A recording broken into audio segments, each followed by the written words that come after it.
요한복음의 여러 가지 강조되는 또 말씀의 목표가 우리를 믿게 하는 것과 또 믿음에서만 끝나는 것이 아니라 그 믿음을 넘어 우리로 평안을 누리게 하시는 것이 이 하나님의 또 말씀의 목표고, 예수님께서 그토록 십자가까지 달려가셨던 또 궁극적인 목표였습니다. 오늘도 기도하는 여러분들에게 오늘 예수님께서 마지막 33절에서 말씀하셨던 것처럼 담대하라, 내가 세상을 이기었노라, 그러므로 평안하라 라고 하는 이 말씀 붙잡고 함께 기도하는 아침 되기를 원합니다. 근데 우리에게 왜 평안이 필요한가 하면요, 우리가 예수님을 믿으면 모든 것이 만사형통 될 것은 아마도 모르긴 몰라도 이 땅에서는 힘들 것 같습니다. 우리가 그런 영원한 평안을 경험하기에는 아무래도 주님이 이 땅에 빨리 오시거나 우리가 먼저 주님 앞에 나아갈 때 하나님 나라에서 영원한 기쁨을 누리게 될 것입니다. 그러나 이 땅에서도 그것이 가능하다라는 사실을 예수님께서 알려주세요. 근데 왜 우리에게 그 평안이 필요한가 하면 오늘 본문은 16장 1절부터 쭉 이어지는데요. 그 가운데 15장 18절 한번 볼까요? 15장 18절. 우리가 예수를 믿게 되면 어떠한 일이 일어나는가? 15장 18절에 보면 세상이 너희를 미워하면 너희보다 먼저 나를 미워한 줄 알 것이라. 23절에 보면 나를 미워하는 자는 또 내 아버지를 미워하느니라 라고 얘기합니다. 이거를 아무도 제가 교회 다니기 전에 말씀을 안 해주셨어요. 심지어 저희 부모님도 예수 믿으면 다 잘 된다고만 말했지 미움받는다는 얘기를 한 번도 안 했거든요. 그래서 교회에서는 서로 사랑한다라고 하니까 다 사랑받는 줄 알았어요. 근데 그것을 나중에 크고 나서 예수 믿는 게 사람들에게 다 환영받지 못하더라고요. 또 어떤 분들은 예수 믿는 일 때문에 정말 미움받고 박해를 받더라고요. 이게 무슨 조화인가? 근데 예수님께서 이미 말씀에도 이렇게 미리 기록을 해 놓으셨더라고요. 예수 믿으면 기쁜 일도 있지만 실상 살면서 우리 세상에서 받는 것은 미움이 더 클 수 있다. 이 미움과 환난과 핍박이 있기 때문에 성도들의 믿음이 실족하지 않게 하기 위해서라도 그 주에 주시는 평강, 그 확신이 필요하다는 겁니다. 이 확신 없으면 우리는 못 믿습니다. 안심하고 안전할 때만 믿지 어려움이 닥치면은 금방 우리의 믿음은 좌초되고 맙니다. 그래서 16장 1절에 그러한 맥락에서 예수님께서 이렇게 말씀하시는 겁니다. 내가 이것을 너희에게 이름은 너희로 실족하지 않게 하려고 하는 것이다. 지금 여전히 예수님은 이제 십자가의 직전까지 가서도 성도들을, 제자들의 믿음을 걱정해 주고 계시는 겁니다. 실족하다라고 하는 것은 걸려서 넘어지다 혹은 죄에 빠져버리다. 그러니까 제자들에게 이것을 너희에게 이르는 이유는 너희들이 미리 이러한 상황에 대비하지 않냐면 너희의 믿음이 그렇게 넘어지고 실패하고 오히려 죄에 빠질 수 있기 때문이다라고 제자들을 걱정하시는 겁니다. 저와 여러분도 마찬가지입니다. 평생 믿었다고요? 나중에도 후반부에 보시면 오늘 읽어드렸던 본문에도 보면 31절 보실까요? 너희가 30절에 우리가 믿습니다 라고 했더니 예수님이 너희가 믿느냐? 하지만 32절에 뭐라고 합니까? 그 고백이 있는 다음에 보라 너희가 믿는다고 곧 나를 버리고 도망갈 것이다 라고 얘기하잖아요. 그러니까 이 말씀에서 우리에게 계속 강조하시는 것, 그리고 요한복음에서 우리에게 계속 강조하는 것은 우리의 믿음을 너무 과신하지 말라는 겁니다. 그러니까 실족하지 않게 하려고. 왜냐하면 예수님을 우리가 믿고 평생 간다는 건요, 16장 2절에 보면 두 가지를 각오해야 되는 게 뭐냐면, 이때 당시의 사람들은요, 16장 2절에 보면 사람들이 너희를 출교할 것이다. 우리가 이제 익히 압니다. 출교라고 하는 단어가 요한복음의 사건에서 계속 등장하니까요, 모든 고향과 재산과 관계와 내 인생의 앞날들을 포기한다는 얘기입니다. 박탈당한다는 겁니다.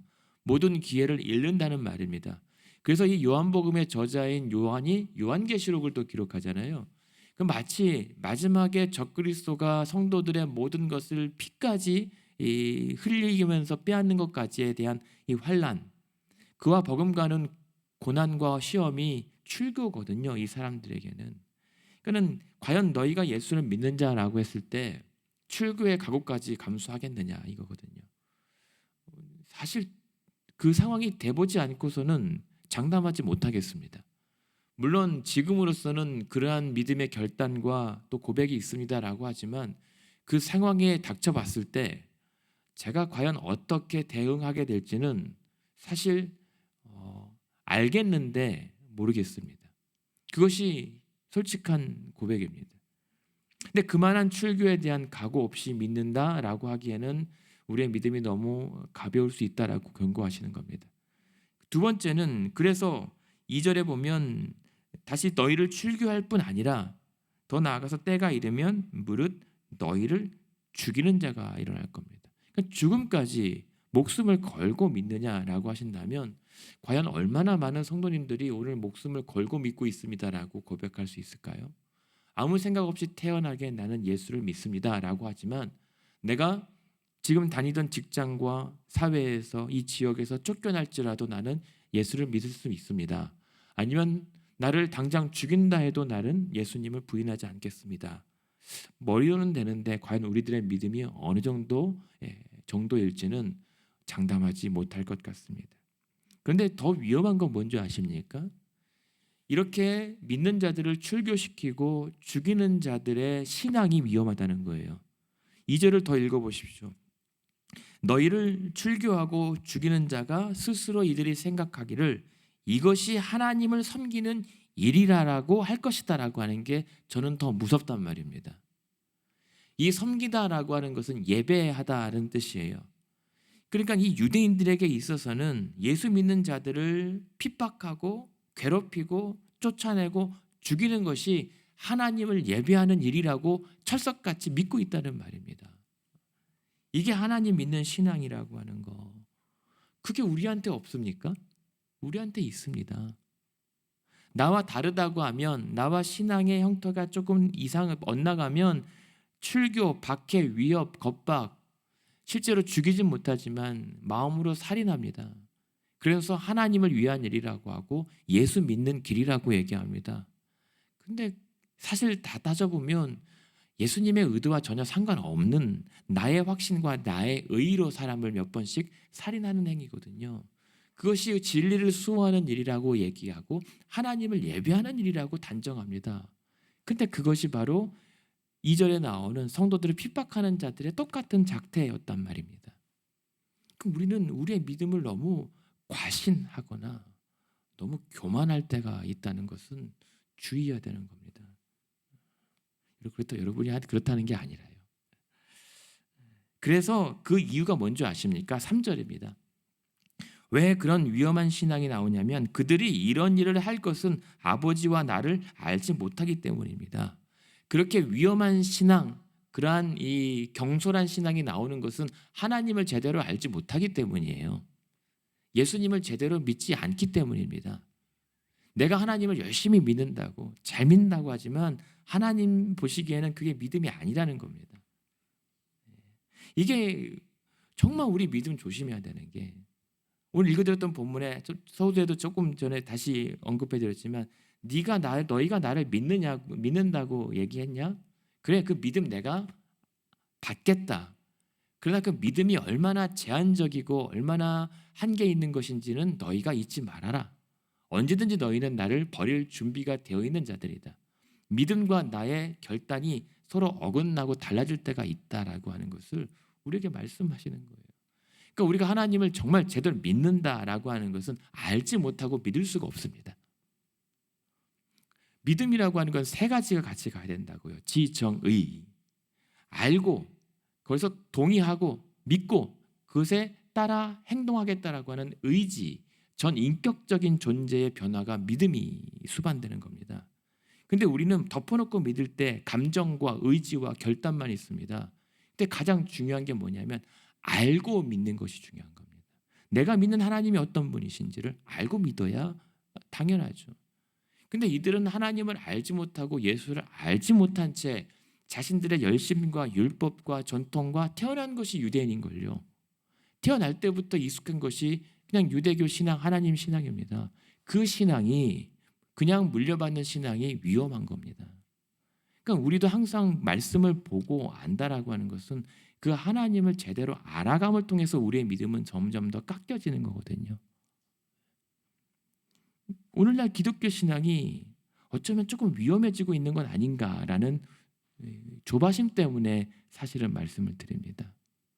정말 우리가 하나님을 안다면 오늘날 기독교 세계관에서 일어나는 일들이 과연 하나님을 섬기는 일이라고 할 수 있는가?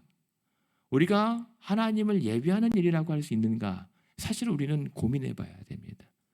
때로는 하나님의 앞에서 결단, 목숨을 걸고 그렇게 모든 것을 걸어야 되는 진리 수호의 모습들도 있지만 혹시 우리가 그런 하나님을 예배한다는 일다는 명분으로 상대방을 출교하고 사람들을 괴롭히고 겁박하는 그런 정도까지 가는 것이 과연 온당한가? 우린 조심하고 신중해야 되기 때문입니다.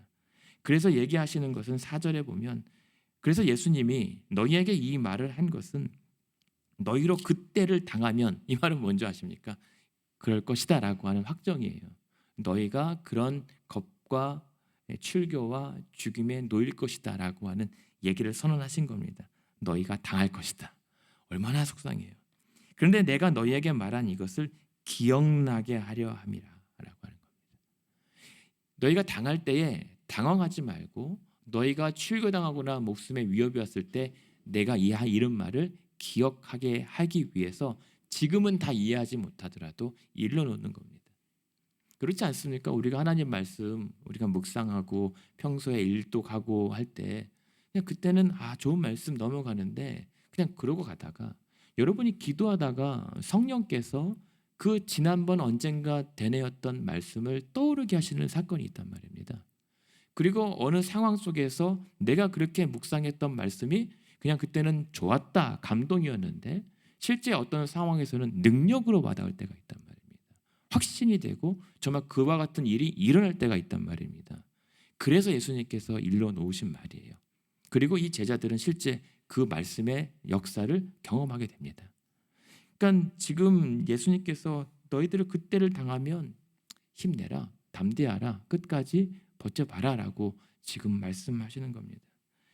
근데 4절에 보시면 후반에 처음부터 이 말을 하지 않았다라고 하잖아요. 처음부터 이 말을 하지 않았다는 것은 그동안 3년여 정도 같이 다닐 때부터 그 말 처음부터 했으면 되는데 말씀 안 하셨다는 거예요. 왜냐하면 말해도 몰라요. 지금 16장도 다 알겠는데 다 몰라요. 본인들은. 대신에 내가 너희와 함께 있었기 때문이다라고 하는 겁니다. 제자들과 함께 다니면서 모든 박해와 위협은 예수님이 다 막으신 거예요. 다 커버하신 겁니다. 그래서 혹자는 이것을 예수님께서 제자들을 위한 피뢰침이 되었다라고 얘기합니다. 번개를 다 자신이 맞아서 커버해 주셨던 거죠. 근데 이제는 예수님이 떠나가셔야 되잖아요. 그러니 이제 제자들을 걱정하시면서 제자들에게 일러주시는 거예요. 그러니까 그 금요일 저녁에 17장을 보게 될 건데요. 예수님의 마지막 기도를 보세요. 마지막까지 제자 걱정이에요. 본인 걱정도 하시는데 마지막까지 이 제자들의 믿음과 앞으로의 닥칠 그 환난을 생각하니까 쉽게 못 떠나시는 거예요. 그러니까 예수님의 걱정은 항상 우리입니다. 그러니까 우리가 예수님 걱정해 드릴 때가 있거든요, 가끔. 근데 제가 생각하기에는 제가 모르긴 몰라도 예수님 걱정은 우리가 해드릴 필요는 없습니다. 그게 뭐냐면 교회가 어떻게 될 것인가? 이 땅의 기독교가 어떻게 될 것인가?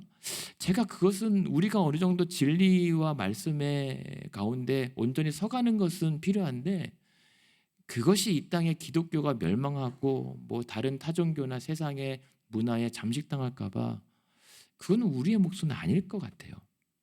그건 우리가 예수님 걱정해드리고 하나님 걱정해드리려고 하나님 그런 분 아닙니다라고 애써 변호하는 것밖에 안 되거든요. 근데 우리는 우리의 몫을 하면 됩니다. 예수님은 이미 자신의 몫을 이미 이루고 계시고 그런 가운데 우리가 지금 해야 될 것은 무엇인가? 그냥 우리에게 맡겨진 믿음의 몫을 잘 감당하면 저는 된다고 믿습니다. 그래서 여러분 교회 걱정 너무 하지 않으셔도 돼요. 물론 그렇다고 우리가 해야 될 것을 하지 말자는 건 아닙니다. 하나님 걱정 우리가 할 필요 없습니다. 오히려 하나님이 우리 걱정하신다니까요. 하나님은 이미 되어진 일들 다 아세요. 예수님도 마찬가지입니다. 지금 우리 걱정하세요. 우리 걱정. 우리들의 믿음, 그리고 우리들의 믿음이 얼마나 혼탁해질 것인가, 그리고 예수를 믿는다는 그러한 일들로 얼마나 서로가 어지럽고 얼마나 혼란스러울 것인지를 걱정하시겠죠. 근데 그런 가운데 6절에 보면 예수님이 이제 떠나가신다는 말을 하니까 제자들이 뭐라고 합니까? 이 말을 함으로 너희 마음에 근심이 가득하다라고 합니다. 제자들은 근심합니다. 사실은 실망이에요. 아니, 예수님께서 떠나가신다고 하면 야, 너희가 어떠한 때에 그 어디 가면 금고가 있으니까 거기 비밀번호를 뭐 316 요한복음 3장 16절에서 열면 거기에 뭐가 있으니까 그때 비상책으로 갖다 써라 라고 하는 방법을 안 알려주셨단 말입니다. 그냥 나 간다, 너희들끼리 잘해 라고 하는 말씀만 지금 하고 계시는 거예요. 그러니까 이 말은 근심이 아니라 근심을 넘어서 실망한 겁니다. 예수님 우리에게 이 정도밖에 대처를 안 해주시고 그냥 가신다고요? 라고 하는 말씀이거든요. 그러니까 이 제자들의 상황은 뭐냐면 예수님이 지금 어딜 가시는지에 대한 관심이 없어요. 질문하지 않아요. 가신다고 하는데 지금 5절에 보면 지금 내가 나를 보내신 이에게로 가는데 너희 중에서 나더러 어디로 가는지 묻는 자가 없다. 지금 예수님이 어디로 가는지가 아니라 가면 우리 어떻게 합니까?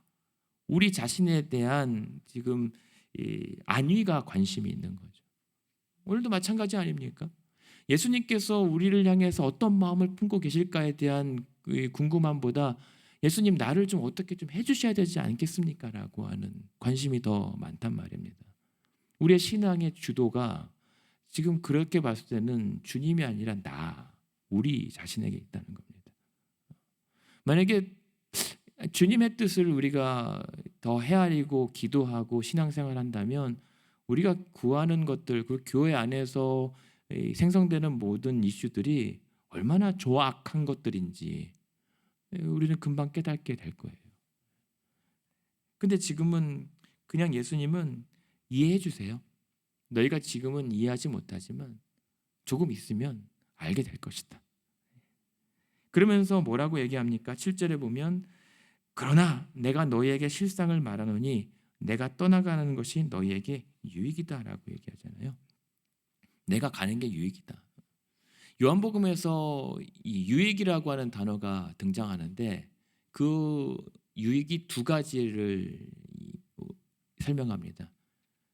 하나는 예수님이 죽음으로써 말미암는 유익. 예수님이 죽음으로써 말미암는 유익이 무엇입니까? 우리 죄인들의 속죄, 그 주와 하나됨이거든요. 그리고 또 오늘 7절에 나오는 이 유익이 뭐냐면 내가 가야 성령께서 오시는 계기가 마련된다라고 하는 유익입니다. 예수님은 철저히 자신의 유익조차도, 제자들의 유익조차도 자신의 죽음과 결부시키는 겁니다. 그러니까 지금 그래서 8절부터 11절에 보면 자신이 가야 유익이다라고 하는 것은 7절 후반에 나오는군요. 내가 떠나가지 아니하면 보혜사가 너희에게로 오시지 않는다. 보혜사, 어제 보았던 것처럼 성령께서 오실 계기가 된다. 가면 내가 그를 너희에게로 보낼 것이다 라고 얘기합니다. 그러니까 성령께서 오실 계기가 되는 겁니다. 그러니까 어제 잠깐 언급해드렸는데 예수님의 이 사역이 이 복음서에서는 예루살렘 지역에 사실은 제한되어 있습니다. 육체적 제한이겠죠. 근데 여기를 사실은 구약에 하나님께서 이스라엘 백성들을 그 작고 약한 민족을 택하여서 그 제사장 나라를 삼으려고 하는 원리랑 사실은 같아요. 예수님을 이 땅에 예루살렘 땅에 보내셔서 이 예루살렘을 제사장 나라로 삼아서 온 열방까지 민족 끝까지 하나님 나라를 확장하시려고 하는 계획 가운데 이스라엘이 선택받은 거란 말입니다.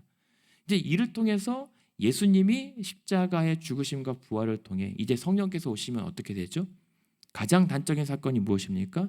요한복음 3장의 오순절 성령 강림 사건으로 이 복음이 열방으로 흩어지는 계기가 되는 겁니다. 그러니까 하나님의 사역이 예수 그리스도로 집약돼서 예수님의 이 사역이 이제 온 땅 끝으로 흩어지는 확장의 사역을 위해서 성령께서 오시게 되는 겁니다. 그리고 예수께서 그동안 직접 하나님께 아버지께 구했던 그 일들이 제자들에게 성령을 부어서 이제 너희가 직접 아버지께 구할 수 있는 길이 열리는 것이 바로 이 사건인 겁니다. 그러니 제자들에게 유익인 거죠. 아이러니합니다. 예수님의 죽음이 우리에게 유익이라고 하는 것은 참 이게 묘한 겁니다. 근데 그 유익을 우리는 은혜라고 얘기하죠. 은혜로 받은 유익입니다. 오늘 저와 여러분이 하나님을 아버지라고 부르면서 기도하게 된 것이 무엇입니까? 그 예수의 죽으심으로 말미암아 성령을 우리 안에 부어주신 그 은혜 때문에 그렇습니다. 그러니까 우리는 성령 안에서 예수님을 만나게 되는 유익을 얻고요. 두 번째 유익은 예수의 이름으로 성령 안에서 기도하게 되는 유익을 얻게 된 겁니다. 그러면서 8절부터 11절에 보시면 이 성령께서 오셔서 어떤 일을 하시냐면 8절에 죄에 대하여 세상을 책망할 것이다 라고 얘기합니다. 그리고 의에 대하여 세상을 책망하고 심판에 대해서 책망할 것이다 라고 얘기를 하십니다. 그러니까 성령께서 오시면 더 많은 일을 하시게 될 것인데 죄는 나를 믿지 않은 9절에 나를 믿지 않은 죄에 대하여 성령께서 책망하시고 그리고 심판하실 것이고 10절에 보면 의, 잘못된 우리 신앙 기준, 믿지 않는 자들의 자신들의 세상의 기준을 책망할 것이고 11절에 보면 심판, 세상 임금, 사단의 모든 잘못된 재판과 재판들을 심판하실 것이다 라고 하는 겁니다. 예를 들면 예수님이 죄인으로 죽으셨단 말입니다. 그러한 사단의 재판을 바로잡을 것이다 라고 얘기합니다. 그러니까 예수님의 그 십자가의 심판 받은 것은 오히려 사단을 심판하신 결과잖아요. 왜 그렇습니까? 예수님이 억울하게 재판을 받아서 십자가에서 죽으셨지만 그 십자가의 죽으심은 사단 권세를 죽이고 그 죽음을 죽이는 죽음에 대한 심판이었던 거거든요. 그게 예수님의 십자가의 사건이었고 이를 우리를 통해서 믿게 하시는 것이 성령의 심판이었던 것이죠. 그래서 13절에 보면 12절 13절에 보면 내가 아직도 너희에게 이를 것이 많으나 지금은 너희가 감당하지 못할 것이다. 아직도 감당하지 못할 일들입니다. 그러나 십자가의 사건이 지나면 그 일들을 알게 될 것이고 이제 온전히 받아들이게 된다는 사실입니다. 그래서 일러두시는 겁니다. 그리고 그 사실을 어떻게 우리가 이해할 수 있죠? 13절입니다. 그러나 감당하지 못하지만 예수께서 가시고 난 다음에 우리에게 성령이 본격적으로 부어주시면 진리의 성령이 오시면 그가 너희를 모든 진리 가운데로 인도하시리니 그가 스스로 말하지 않고 오직 들은 것을 말하며 장래일을 너희에게 알리시리라. 진리의 성령이 우리를 그러한 진리 가운데로 인도하실 거라고 하는 겁니다. 저와 여러분이 그 예수님의 현장에 있지 않았지만 지금도 예수 그리스도의 십자가의 죽으심과 부활을 믿게 되고 알게 된 것은 우리 가운데 예수께서 그때 가셨기 때문에 성령의 오심으로 말미암아 우리는 알고 믿는 겁니다. 이게 우리에겐 유익이었고 주신다고 했었던 은혜였던 거죠. 그래서 우리가 아까 3절에 출교하고 죽이는 이 사람들이 하나님과 예수를 알지 못하고 버리는 짓이라고 했다는 것은 결국 무엇입니까? 성령을 얻지 못했던 겁니다. 우리가 오늘 예수를 믿고 하나님 아버지를 알게 된 건 무엇 때문입니까? 성령을 받았기 때문인 겁니다. 그래서 우리는 예수를 그리스도라고 시인하는 순간 이것은 성령이 아니고서는 예수를 주라고 시인할 수 없다는 증거입니다. 그러니까 믿음의 증거가 어디 있냐고요? 여러분이 예수를 믿는다. 이 사건에 있다는 거죠. 근데 이것은 성령이 아니고서는 안 되는 겁니다. 그래서 이러한 성령 때문에 시간상 이게 많이 길어져 버렸네요. 20절에 보시면 내가 진실로 진실로 너희에게 이르노니 너희는 곡하고 애통하겠으나 세상은 기뻐하리라. 너희는 근심하겠으나 너희 근심이 도리어 기쁨이 되리라. 지금 예수님이 십자가의 죽으심으로 말미암아 근심하고 슬프지만 세상은 기뻐할 겁니다. 그 미워하는 예수가 죽었으니까. 그러나 그 때문에 너희는 근심하지만 그 근심이 조금 있으면 도리어 영원한 기쁨이 될 것이다 라고 얘기합니다. 왜요? 우리는 알잖아요. 예수께서 부활하실 거니까. 그리고 그런 말미암아 우리가 구원받는 것이 확인이 되니까요. 그래서 그 기쁨을 21절에 보면 여자가 해산하게 되면 아기를 낳을 때는 근심하지만 그 태어난 기쁨으로 말미암아 그 고통을 다시는 기억하지 않는 것처럼 그 기쁨은 영원할 것이다. 놀랍더라고요. 저희 집사람이 그렇더라고요. 막 그러는데 하나도 기억이 안 난대요. 그러니까 다른 그 부부가 이렇게 아기를 어떻게 낳는지 뭐 근데 신기하게도 엄마들은요. 자기들이 낳아놓고도 배로 낳아놓고도 하나도 모른대요. 기억이 안 난대요. 그래서 그런 것들이 왜냐하면 태어난 아이의 기쁨으로 말미암아 그 고통들이 오히려 에너지가 된 것 같아요. 예수님께서도 그것을 비유하신 겁니다. 우리가 십자가의 그 사건이 고통스럽고 정말 괴로우나 그러나 우리의 구원받은 기쁨과 부활의 감격 때문에 그 고통이 근심이 영원한 기쁨이 될 것이다. 22절에 보면 그래서 지금은 너희가 근심하나 내가 다시 너희를 볼 것이니 너희 마음이 기쁠 것이요 너의 기쁨을 빼앗을 자가 없을 것이다. 이 기쁨은 아무도 못 뺏는다. 아무도 못 뺏는 겁니다. 그래서 지금 우리가 기뻐하는 겁니다. 항상 기뻐하라고 하는 것은 성경의 말씀이 그냥 없는 것을 억지로 해보라고 하지 않습니다. 항상 기뻐할 수 있기 때문에 하나님께서 우리에게 명령하시는 거예요. 무엇으로 해요? 근데 우리가 기뻐할 수 있는 그 기쁨의 소스를 이 예수 그리스도의 십자가 사건으로 얻을 수 있는데 엉뚱한 것으로 영원한 기쁨을 찾으려고 하니까 안 되는 겁니다. 여러분 우리는 그래서 성령의 사람들입니다. 그래서 그 기쁨 때문에 오늘 뭐라고 얘기를 하십니까? 23절, 24절, 26절. 그러므로 이제 너희가 무엇이든지 아버지께 구하는 것을 내 이름으로 주시리라. 24절 지금까지는 너희가 내 이름으로 구하지 아니했으나 이제는 구하라. 그리하면 받을 것이다. 26절에 보면 그날에 너희가 내 이름으로 구할 것이요 내가 너희를 위하여 아버지께 구하겠다는 말이 아니니 이 말은 무엇입니까? 이제 기도하라는 겁니다. 그 예수의 이름으로 아버지께 직접 구하라는 말입니다. 그 전까지는 제자들이 예수님께 부탁해서 기도했어요. 좀 구해 주십시오 아버지께. 근데 아니다. 이제는 너희가 내 이름으로 하나님을 아버지라 부르며 직접 기도할 수 있다. 그러면 주실 것이다 라고 하는 겁니다. 그게 오늘 아침에 나온 이유입니다.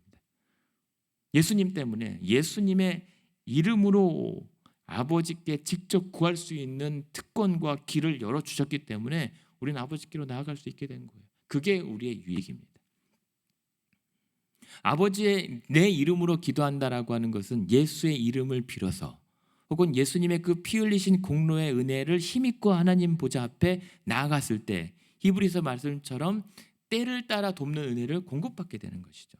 근데 그 기도가 어떻게 됩니까? 결국은 예수님 이름으로 기도한다라고 하는 것은 예수께서 애초 의도하셨던 목적에 부합하게 기도한다는 말입니다. 그래서 요한일서 말씀처럼 그의 뜻대로 구하는 모든 것을 응답해 주시고 이루시겠다라고 하는 그 응답의 기도를 우리가 드리게 되는 겁니다. 여러분 그게 진리의 성령께서 우리를 인도하여 주실 때 일어나는 기쁨인 거죠. 여러분 이 아침에 그렇게 성령으로 예수의 이름으로 기도하고 성령 안에서 예수님을 만나며 교제하는 그런 시간 되기를 원합니다.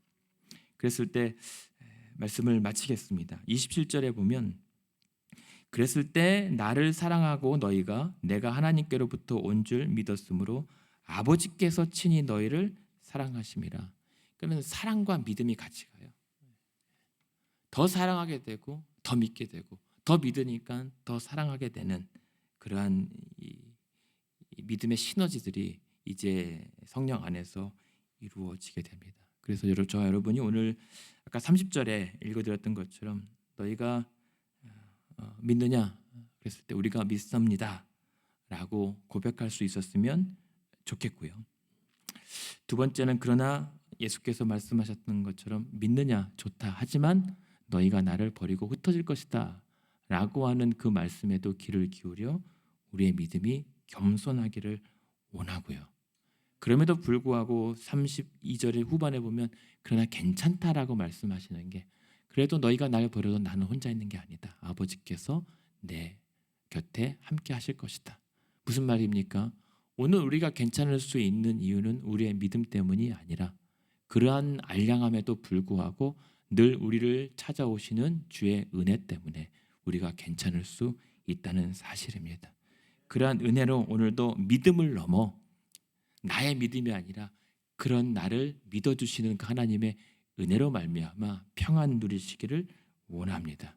그래서 환난이라도 33절 결론입니다. 이것을 너희에게 이르는 것은 너희로 내 안에서 평안을 누리게 하려 함이라. 이게 주님이 우리에게 원하시는 모습입니다. 고난과 막 가해가 자해가 아닙니다. 막 금욕하고 그게 아니라 평안입니다. 그래서 세상에서는 너희가 오늘 환난을 당할지라도 담대하라. 내가 이미 세상을 이기었노라. 예수 그리스도의 십자가의 승리가 우리 믿음의 근거고 구원의 근거고 우리의 안심의 근거입니다. 그래서 이 사실을 믿고 오늘도 담대하고 평안하시기를 우리 주님의 이름으로 축원합니다.